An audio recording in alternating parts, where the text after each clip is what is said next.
Buenas noches, queridos amigos. Sean ustedes muy bienvenidos. Profesor Sachs, es verdaderamente un privilegio contar con su presencia. Muchísimas gracias por su tiempo. Lo valoramos enormemente. Quiero expresar también mi agradecimiento a Regina Valdés, Sonia Sachs y Lawrence Hewitt, que hicieron posible la presencia de profesor Sachs, principalmente por el cariño que todos ellos tienen. Gracias, Raúl. Me complace mucho contar con tu grata en esta oportunidad. Gracias por acompañarnos esta noche en esta conferencia tan importante.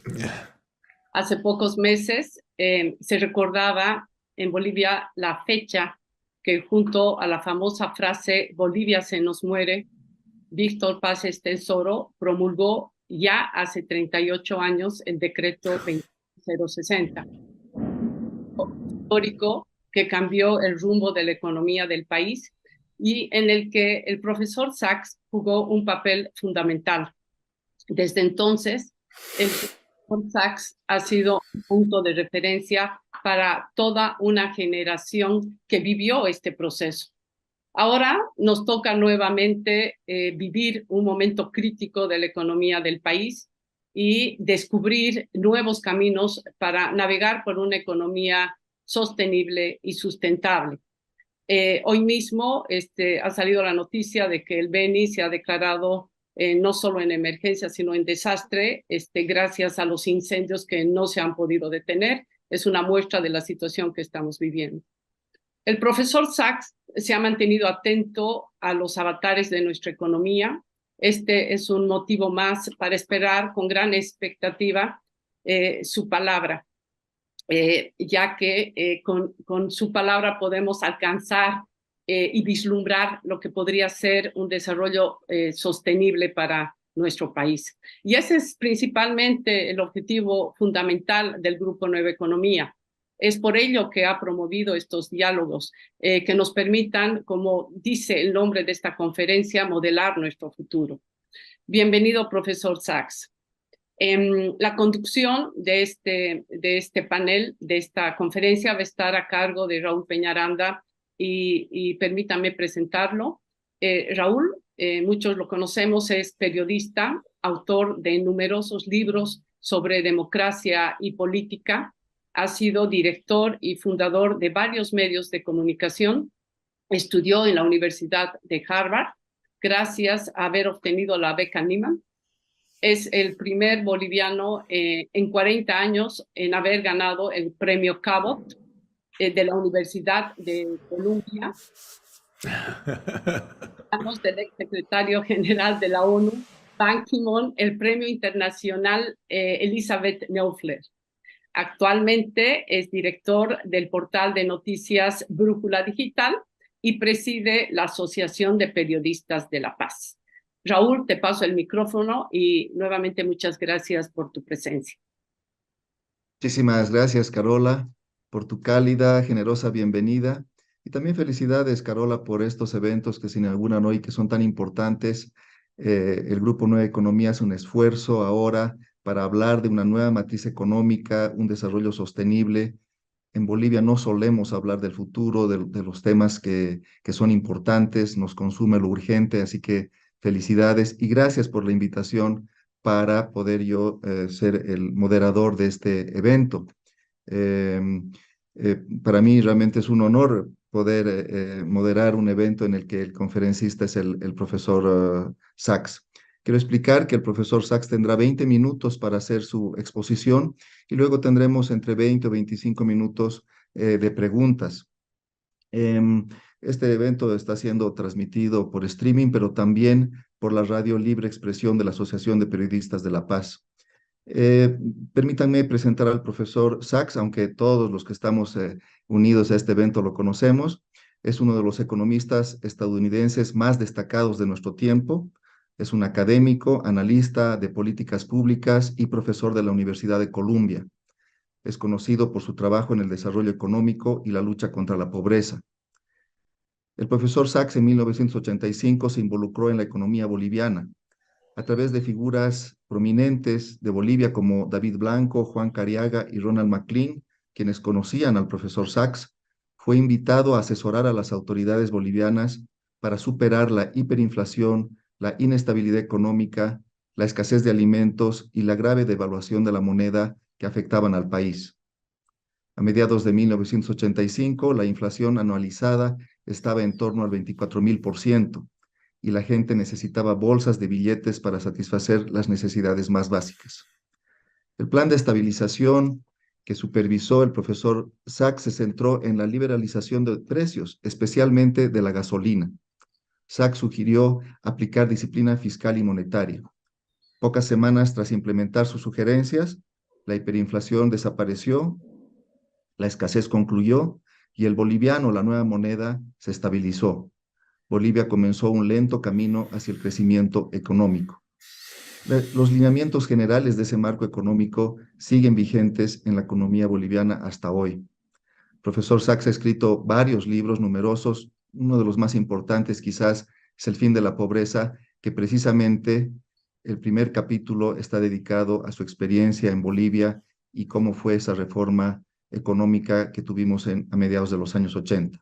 Profesor Sachs, le cedo la palabra y le cedo estos 20 minutos para que usted pueda hacer su conferencia. Raul, thank you very, very much, and thank you for inviting me. It's such a pleasure, and so many friends that I see mentioned on the seminars and the workshops. It's really great to be with you. And I can also say how time flies. It's been 38 years since those days of hyperinflation and ending hyperinflation, and I have not only a deep love for Bolivia, but a deep gratitude as well. Because if the hyperinflation had not ended, probably my career would have ended. So it's much better that the hyperinflation ended, and I got to tell part of the story of that, and that was a life changer for me. It taught me that sometimes good basic economics can really work in practice. Thank goodness. It also was an experience for me because at the beginning the inflation stopped, but then there was this enormous burden of debt that Bolivia had, and one of the things that I was able to help was to get most of that debt canceled in 1987 with a negotiation process that then became established worldwide to help countries get out of their debt crisis. And that experience took me to other countries, notably to Eastern Europe and so forth. So it was a remarkable period for me, a quite remarkable period for Bolivia, and a period in which, after a lot of very grave difficulties, Bolivia was able to start a process of democracy and economic development.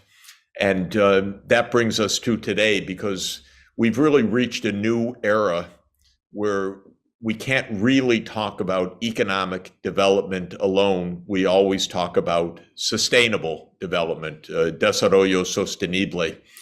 And that is for the obvious reason that we're in an era where we have to take into account not only the economy, which remains, of course, a central issue for every part of the world, but also the physical environment. We're in a period in which we have to figure out how to make the economy work within the context of a global and regional environment that is under tremendous, tremendous stress. And that is what sustainable development is.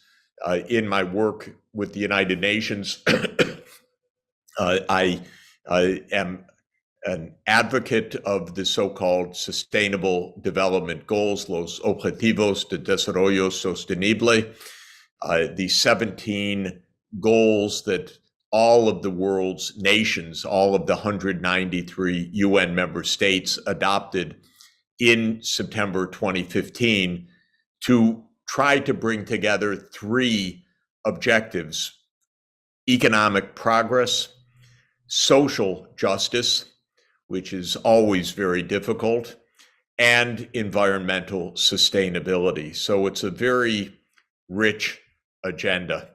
And you've asked me to say a few words about the new strategy of sustainable development.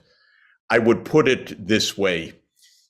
All countries in the world, and that includes Bolivia, of course, need to think about this combination of economic development, social inclusion, and environmental sustainability, and need a strategy that embraces those three pillars.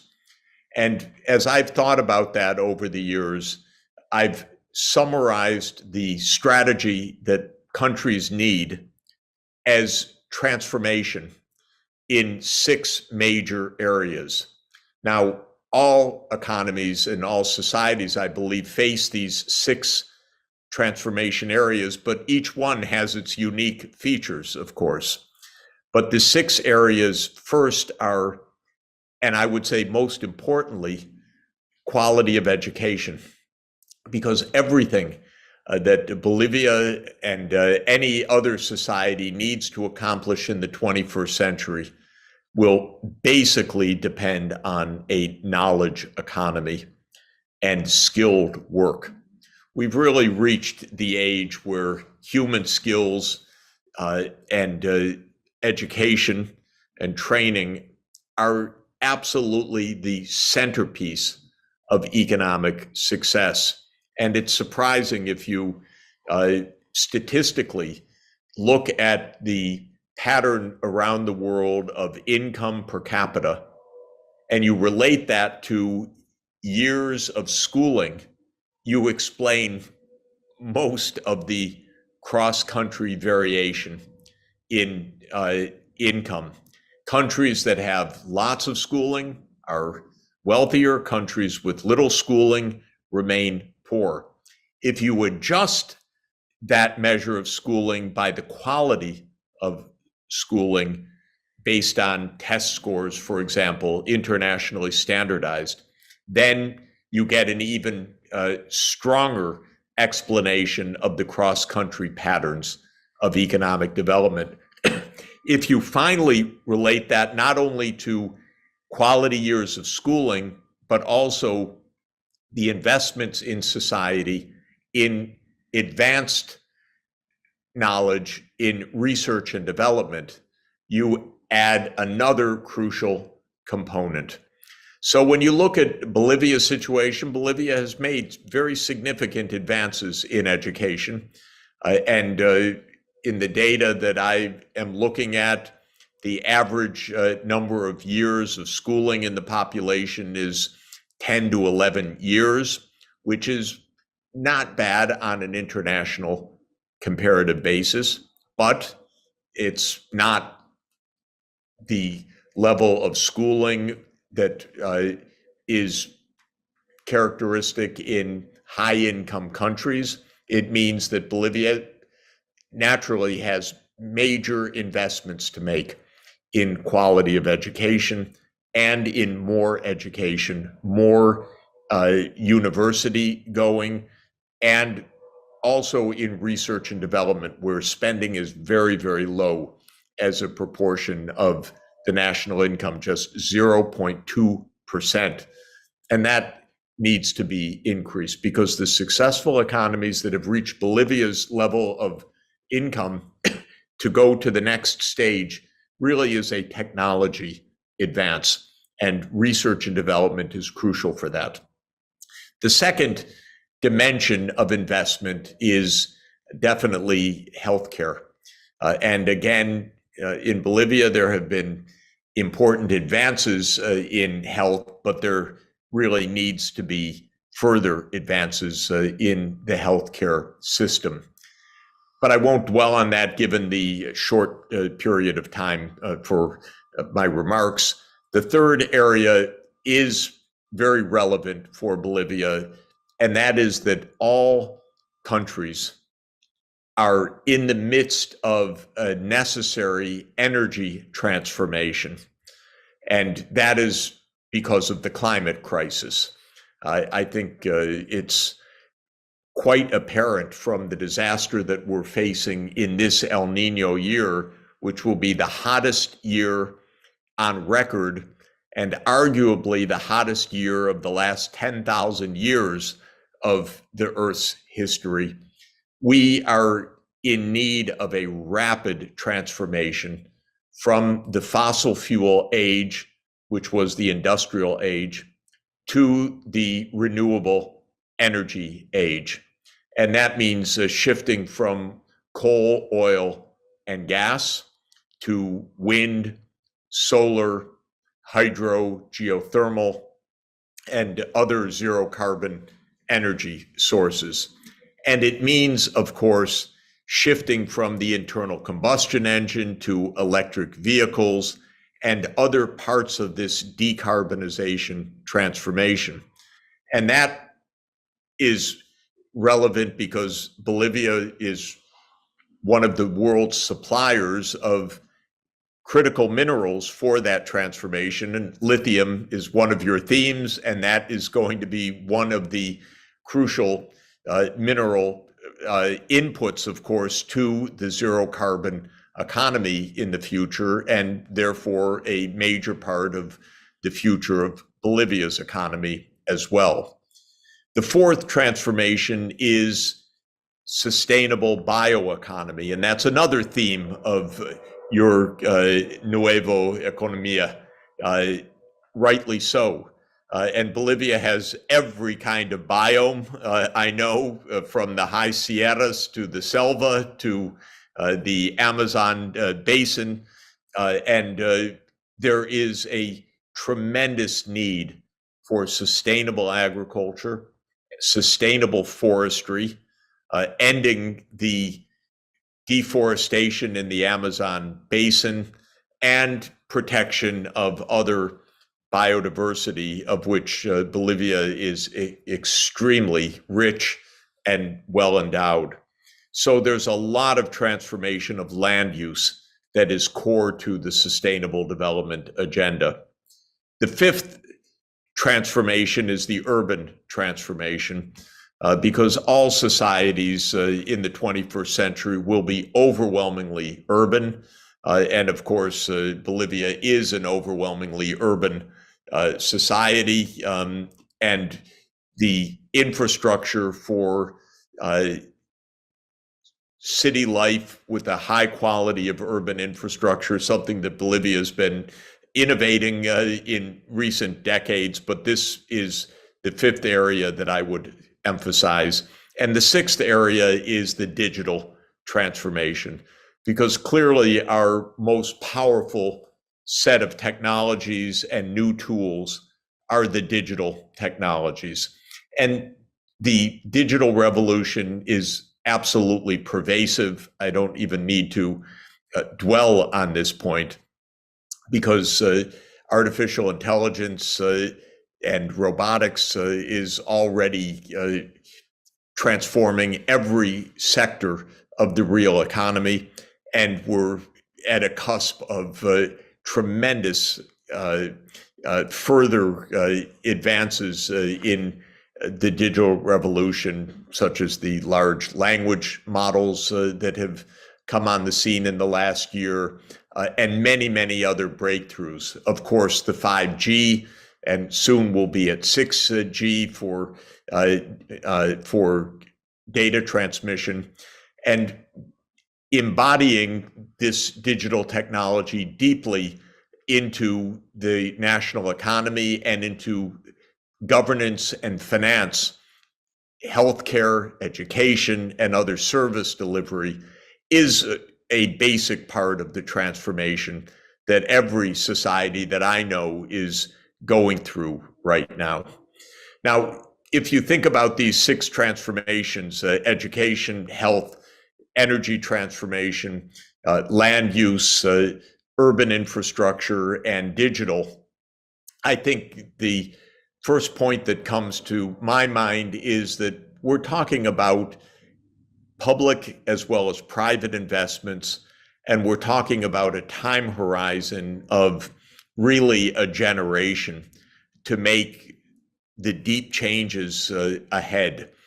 And that requires a kind of government planning and capacity to model these deep transformations that's quite unusual, so that most countries that I'm dealing with, most governments, find this quite a big challenge, how to think about a public investment strategy that extends not over the life of a government, or much less a 1-year annual budget, but really looks forward 10 or 20 years. And that, I would suggest, is a major challenge for the government, and a major challenge where government and the universities and the lead business associations can very usefully work together. So I would like Bolivia to have what I recommend generally, a strategy for education that looks forward for a generation, for putting Bolivia into the quality of education of the top countries in the world, a strategy for the energy transformation, a strategy for how the mining sector, which is, of course, still so critical for Bolivian economy, for example, the lithium, fits into the broader global transformation, how Bolivia can be part of a supply chain, advanced battery supply chain that will be one of the most important supply chains for the coming energy transformation globally. How, and this is a very basic and important point, how Bolivia should coordinate regionally on several different dimensions of these transformations. On the energy transformation, for example, it's quite clear that in order to carry out a decarbonization of the energy system in South America, an interconnectivity of the power system in South America, connecting Bolivia, Brazil, Argentina, Chile, Peru, Paraguay, really makes a great deal of sense, and needs to be on the agenda, of course, of each country, but also of the regional investment funds, the Inter-American Development Bank, the CAF, and others. How to promote the industrial development of battery supply chains, electric vehicles, other photovoltaics, other dimensions of the energy transformation for the region, where Bolivia, of course, will play a significant part. Another obvious dimension of regional coordination is the bioeconomy, saving the Amazon as the world's vibrant rainforest ecosystem is an urgent task. There are 9 countries in the Amazon basin. We need a lot of cooperation and coordination now. Thank God, Brazil has President Lula back because the rainforest was being destroyed under President Bolsonaro. Really a deliberate attack by short-sighted agro-industry on the Brazilian Amazon, President Lula has brought that to a halt. He has convened the leaders of the Amazon basin countries. And so the hope for saving the Amazon is at least a realistic possibility right now, but the state of degradation of the Amazon in many places is quite advanced, and there are fears that the Amazon is close to a tipping point with extensive drying because there's a massive drought underway this year, probably El Nino related, but also long-term climate change related. So the cooperation across the Amazon countries is essential. And I guess one more fundamental point to mention about that: 6 transformations, regional cooperation, and a finance strategy. So everything that I've mentioned requires investment. Some of that investment is private investment. A great deal of it, the power transmission grid, certainly education and healthcare, a great deal of the digital platforms, the biodiversity conservation, the urban infrastructure, have a very strong public investment component. And here again, regional cooperation on the investment side is extremely important. I saw that one of my beloved friends and somebody that I admire enormously, Enrique Garcia, the former president of the CAF, is one of your featured speakers. He's a remarkable person. And the CAF is a remarkable institution because the CAF will play a vital role for Bolivia and for actually all of South America, not only the Andean region, but basically all of South America, in helping to finance this transformation. And I would urge a regional strategy for the long-term finance of these sustainable investments. So there are 2 great regional institutions for long-term finance: the Inter-American Development Bank, the BID, and the CAF. And both of them will play an absolutely central role. And the more there is high-level coordination among the governments, the better will be the investment strategy and the investment terms. Because if the whole region can show its sustainable trajectory, which it can have, and this is a breadbasket for the world, a vital mineral source for the world, a renewable energy center of the world, by demonstrating a long-term strategy that is regionally based and fundamentally grounded in sustainable development, the terms for regional borrowing in order to finance this strategy will also be tremendously improved. So I want to urge long-term plans, integrated strategies, transformative strategies, and regionally coordinated strategies with the finance attached. And maybe with that very brief summary, I will end and turn it back over to you, Raúl. Thank you very much. Muchísimas gracias, profesor Sachs. Esclarecedora, profunda y también desafiante su presentación.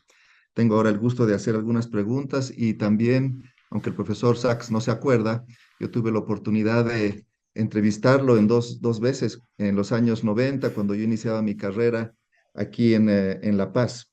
Y eso fue una parte importante del inicio de mi carrera periodística.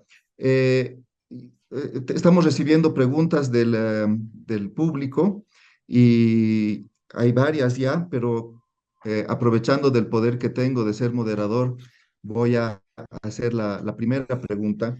Y es que, profesor Sachs, usted nos pone una serie de desafíos importantes, 6 transformaciones de las que usted ha hablado. pero al escucharlo hablar también me doy cuenta, y seguramente estaba en la mente de varios de los que lo han escuchado, de lo lejos que estamos en Bolivia de eso que usted ha planteado como desafíos importantes. Estamos lejos todavía. Hay algunos avances en algunas áreas, pero en general estamos lejos. Lamentablemente, Bolivia, según un estudio reciente, es el tercer país que más deforesta después de Brasil y la República Democrática del Congo, que son países enormes. Y en cuanto a población, a deforestación per cápita, Bolivia es el país que más deforesta. También por el lado del uso del mercurio en nuestros ríos, por la minería, per cápita, Bolivia es el país que más utiliza mercurio que se echa a los ríos. Y en esas circunstancias, profesor Sachs, hablar de desarrollo sostenible, de cuidado de la naturaleza, se hace para nosotros en Bolivia casi como una quimera, algo que es difícil de alcanzar. Porque también, profesor Sachs, varios de estos grupos son aliados del gobierno y por lo tanto es más difícil para el gobierno actuar porque además son grupos poderosos, por ejemplo, los mineros cooperativistas que actúan en la Amazonía boliviana. Hace poco se produjo la cumbre de la Amazonía con 9 países y Bolivia participó y Colombia presentó un plan para tener deforestación cero en un plazo de 10 años y los otros países aceptaron y Bolivia vetó esa posibilidad. El único país que impidió un acuerdo fue Bolivia. Entonces, ante esta situación, profesor Sachs, ¿cómo la sociedad boliviana puede presionar a las autoridades en el sentido que usted lo señala? Para nosotros realmente como le digo, algo difícil de alcanzar lo que usted menciona, pero ¿cómo podría la sociedad organizarse de mejor manera o hacerle ver a las autoridades de Bolivia que estos son temas tan importantes para poder alcanzar un desarrollo sostenible, un desarrollo económico y la inclusión social que usted ha mencionado?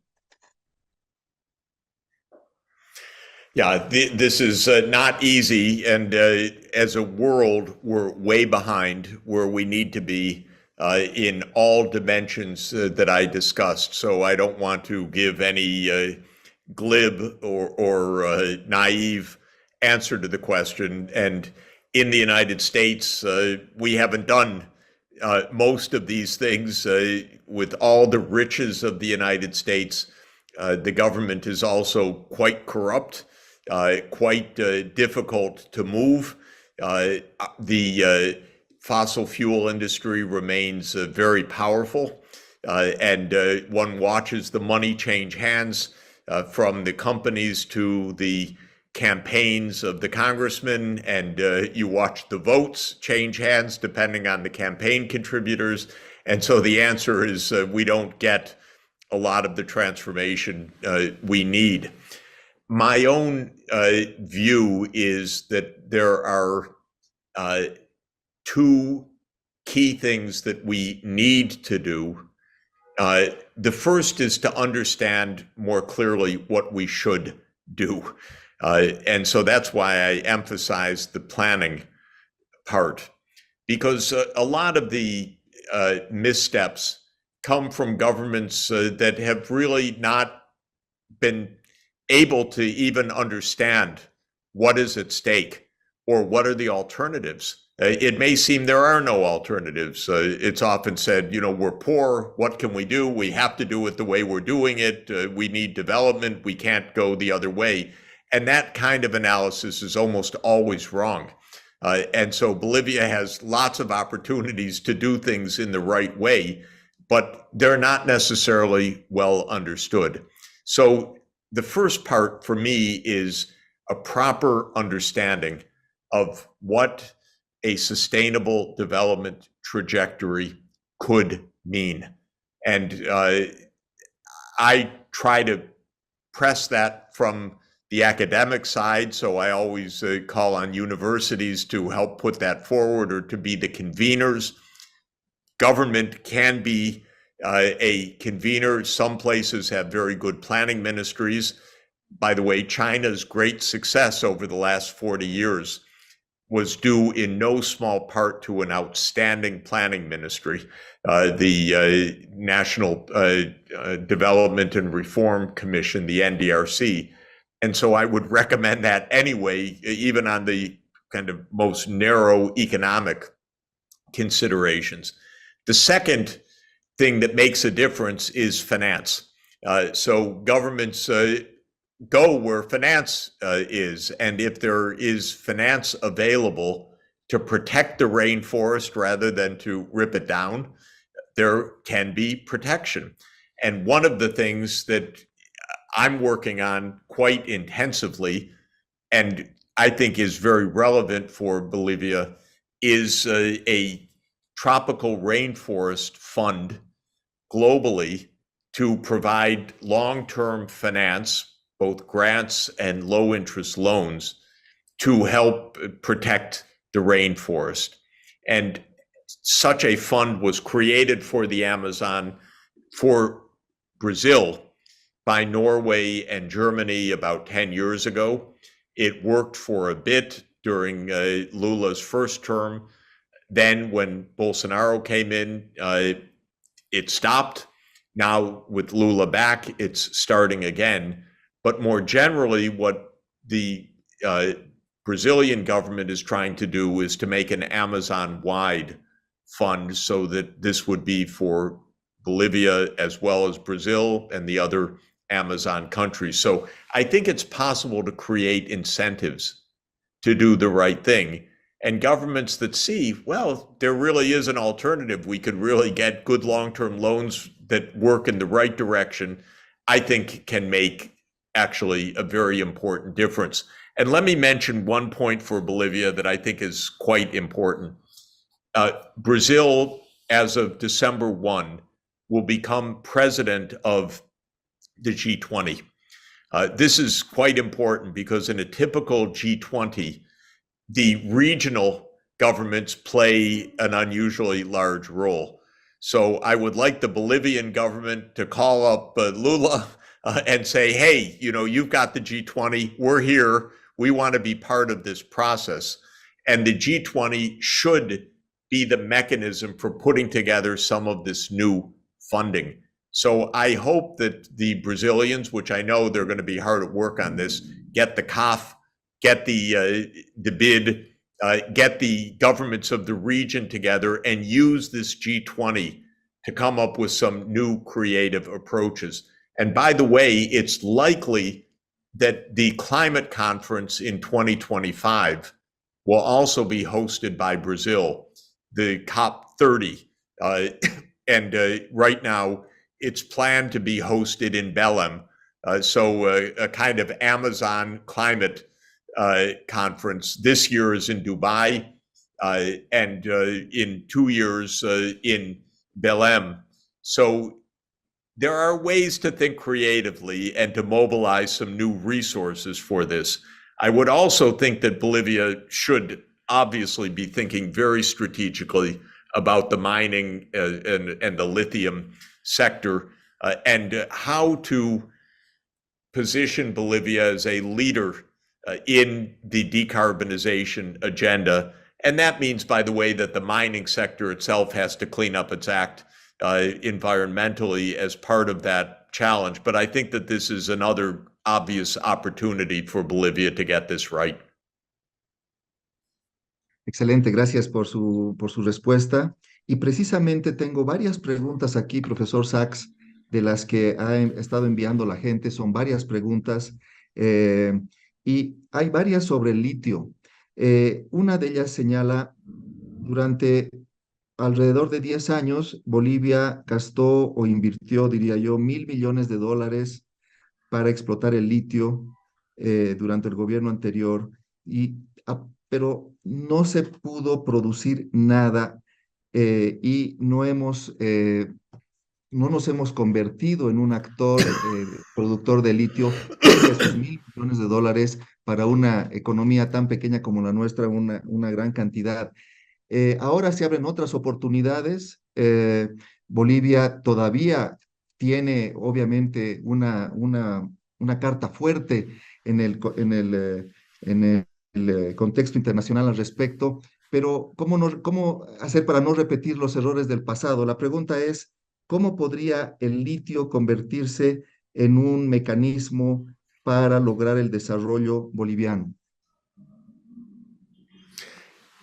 Not only is it a great question, I have to say I don't know the answer, but yesterday I was asked exactly that question by one of the European agencies, which is beginning a strategic study of the relationship of Europe's automotive sector in particular and South America's mining sector to look at the strategic links that could be made in the global supply chains. And lithium was one of the obvious parts of the agenda. Lithium and copper were the two primary targets of this research agenda. So this is actually Germany looking strategically at how to build a global supply chain.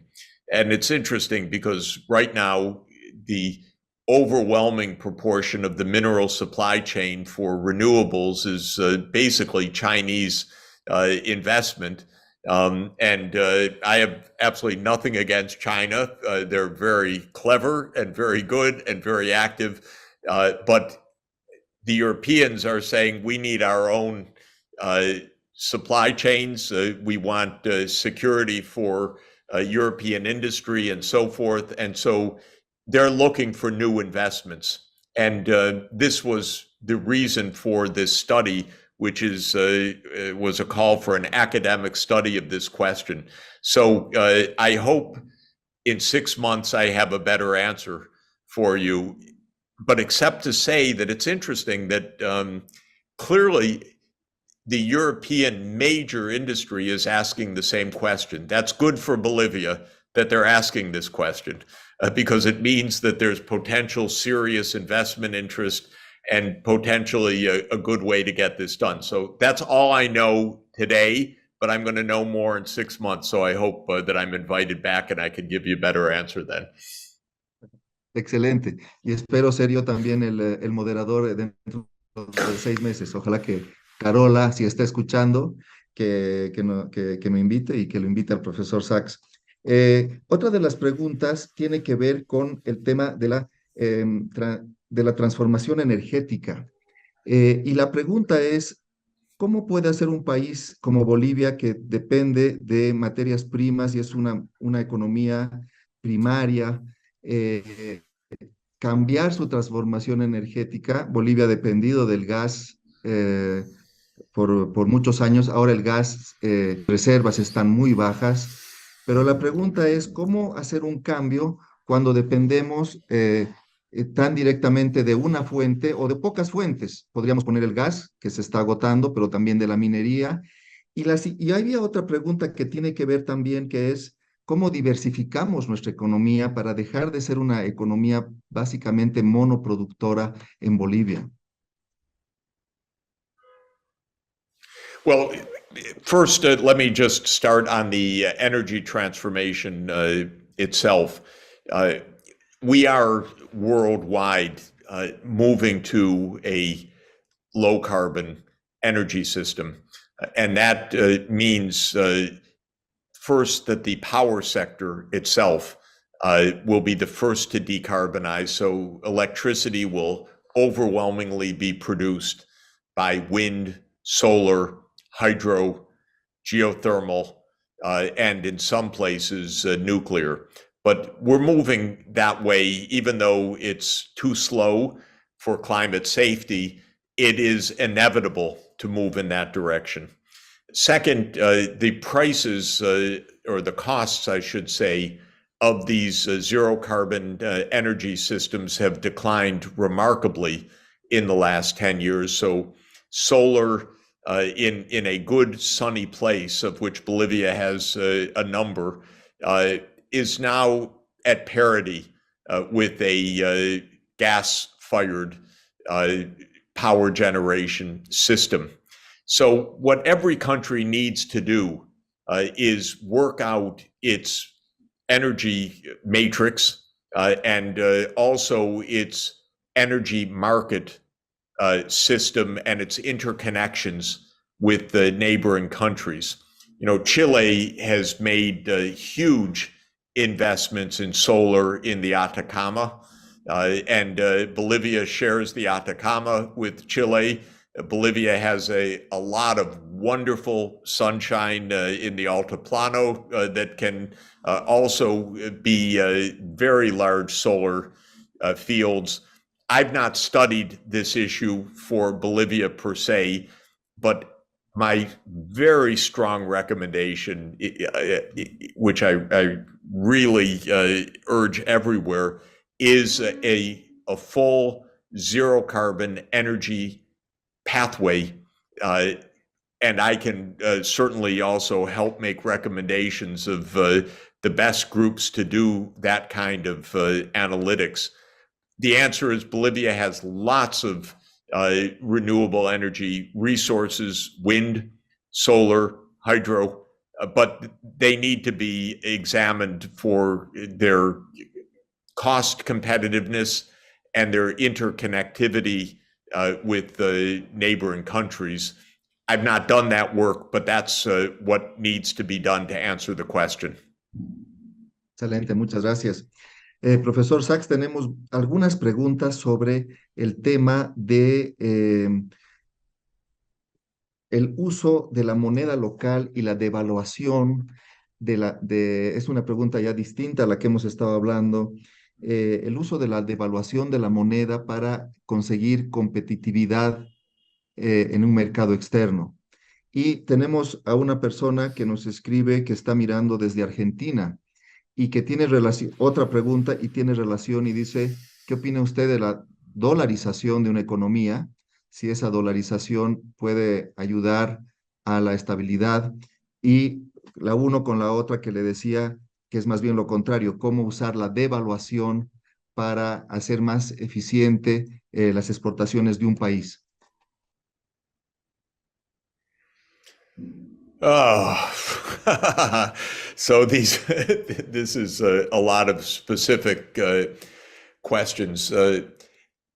There's a general principle, which is that the real challenges facing an economy are almost never solved by a monetary change per se. Money is we say in economics, is a veil over the real economy. And so there's no magic that comes from monetary policy per se. You can't make an economy rich from monetary policy. You can wreck an economy by the wrong kind of monetary policy, like Bolivia had in 1985.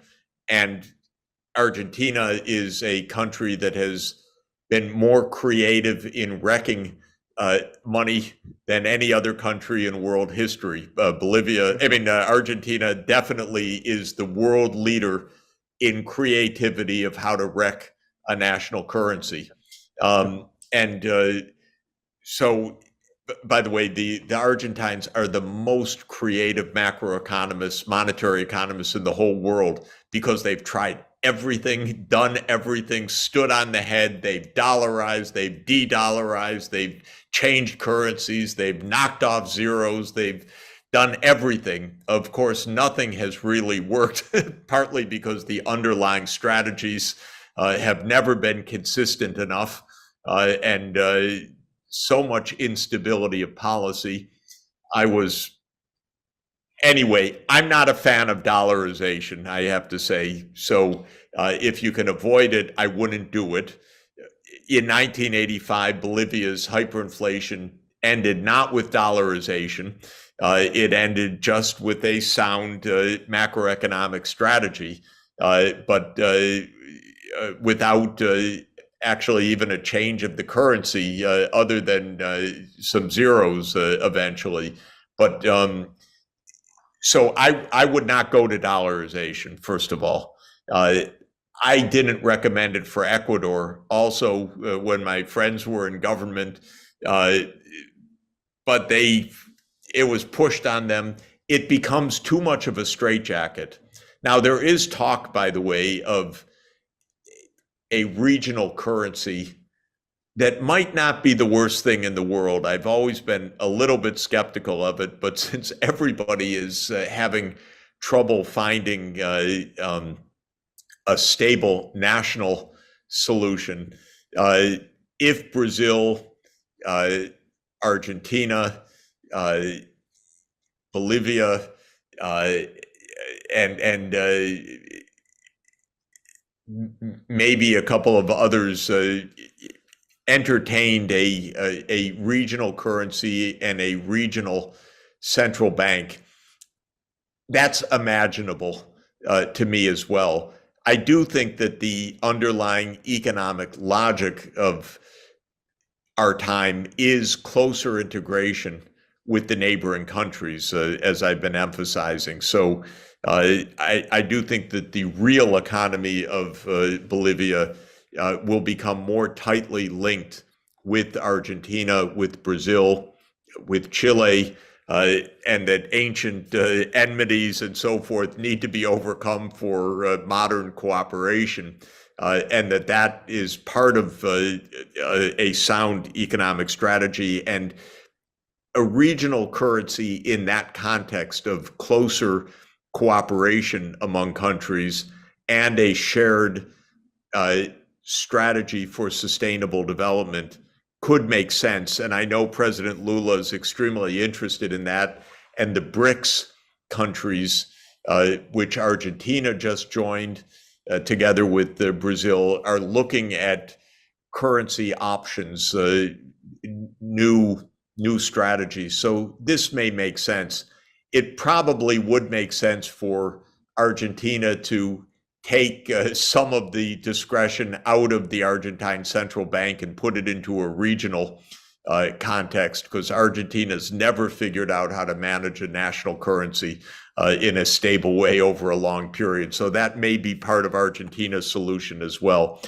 But I'm personally hoping that Argentina doesn't go what I think could be another crazy direction of dollarization and a lot of the gimmicks that one of the candidates is talking about, which doesn't seem very credible to me. Excelente, gracias, profesor Sachs, y gracias por su tiempo. Tengo tantas preguntas. Una se refiere al tema de la transformación urbana o transición urbana que usted ha mencionado. Y la pregunta que me hacen es si usted puede darnos algunos ejemplos que usted conozca a nivel internacional o en América Latina, donde se ha mostrado que se puede realizar una transformación urbana, una transición urbana efectiva, exitosa. Yeah, I think that there is a lot of urban transformation underway in some of the really creative cities of the world. Mainly, cities are becoming all electric, a lot of public transport, much less reliance on individual automobiles, a lot more local and walkable cities, and a lot of innovation of cities adapting to the digital economy.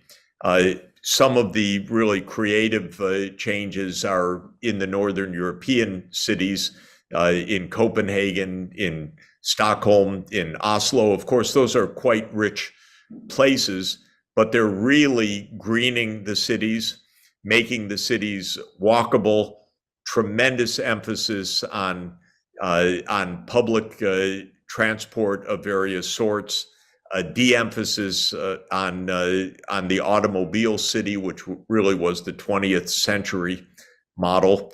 Of course, for the decarbonization agenda, cities need to move away from coal or oil or gas burning for heating to electricity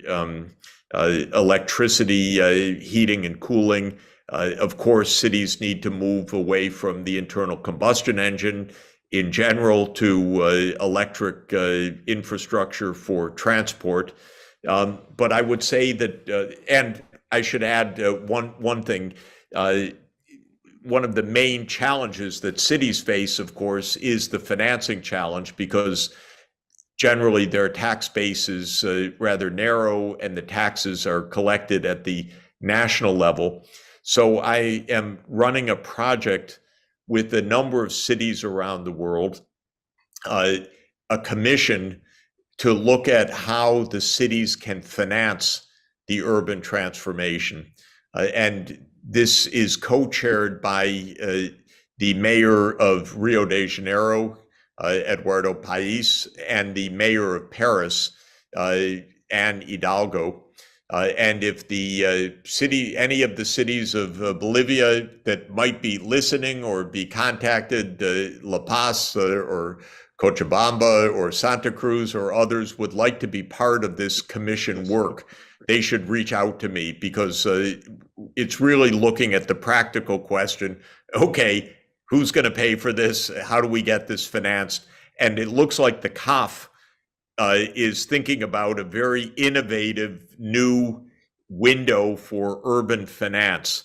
And this could be quite relevant as well. So if people would like to reach out to me at sachs@columbia.edu about the urban financing challenge, I'd be very happy to hear from people. Excelente. Profesor Sachs, ya estamos casi cumpliendo una hora de presentación y quería preguntarle si podemos hacer las dos últimas preguntas. Maybe one more. I have to run at the top of the hour, but I'll try to give a short answer. Excelente. Entonces, una más y gracias por su tiempo. Voy a unir algunas preguntas respecto del tema internacional que también usted ha mencionado y las divisiones ideológicas que tenemos también en el continente. Y lo que una de las preguntas dice la geopolítica, las influencias de China, de Rusia en el continente, también la influencia de Estados Unidos, América Latina, Bolivia y América Latina, cómo tendrían que navegar por este difícil aguas turbulentas de diferencias ideológicas, etcétera, problemas con estos países. ¿Qué es un buen camino para América Latina en estas circunstancias? Yeah, I think a couple of points. Today, I think it is today or tomorrow, President Biden and President Xi of China will be meeting at the APEC summit. And this is good because the tensions between the United States and China were really spinning out of control. And I blame the United States mostly for this. The US has had a very bad reaction to China's economic success. It's a kind of jealousy or fear, but I don't think it's legitimate. I think China's success is hard earned, impressive, and not a risk, in my view, to the United States or to anybody else. So I tend to be quite sympathetic to China. And I also tend to recommend that countries maintain good relations with China, though the United States was trying to create a kind of anti-China bloc. I don't believe in that. Now, for South America, because of the resource base and the complementarity of food breadbasket with China, China has a lot of economic interest in the region, a lot of investment in the region, and I think that's all to the good. So I think that a good relationship of the region with China makes a lot of sense, in my view. As a footnote, but it's only a footnote, I think Paraguay should also recognize the People's Republic of China. It's the last holdout in the region with Taiwan. I like the Taiwanese, but I think it's very important to have good relations with the People's Republic of China. But the second point I would make is all of this diplomacy will be much easier in a regional context. So if Bolivia, Brazil, Argentina, Chile have a common point of view, it makes it easier diplomatically. Now, Bolivia is going to have two neighbors, Argentina and Brazil, which are part of the BRICS countries. So this already means that China's going to be there, Russia's going to be there as part of the BRICS. Argentina is joining the BRICS. Maybe Bolivia should join the BRICS soon as well. But I would say a regional diplomacy will help. The United States really aimed to divide South America between, the Chavistas and the anti-Chavistas. The whole attempt of the United States to overthrow Maduro was terribly misconceived and actually quite damaging for South America, because it put Venezuela and some allies on one side and the other countries on the other side, and it really divided the region. And I want the region to come together and say, look, economically, we better cooperate. We can't afford these divisions. We should actually not only have a common energy space, a common biodiversity space, but increasingly we should have a common diplomatic space as well. And so I really recommend regional cooperation, and I want less division over ideology and more practical cooperation over the things that people are really looking for: energy, food security, diplomacy with the rest of the world, investment, and so forth. And I think that kind of regional cooperation is quite possible and very important. Excelente, profesor Sachs, gracias. Creo que ha sido una respuesta realmente importante, abarcadora, y creo que un muy buen final de nuestra conferencia de hoy. Ha durado exactamente 1 hora, más de lo que el profesor Sachs había prometido, así que le agradecemos por haber estirado un poco más su tiempo. Quiero también indicar a todos que el 16, este jueves, tenemos el litio, oportunidades y desafíos para Bolivia, precisamente parte de lo que hemos hablado con Manuel Olivera, Guillermo Manrique y José Gustavo de Castro. Así que a todos los invito para que este jueves nuevamente se unan, y nuevamente al profesor Sachs, muchas gracias por sus palabras, por su tiempo y por haber nos ofrecido todas sus ideas esta noche. Gracias. Thank you.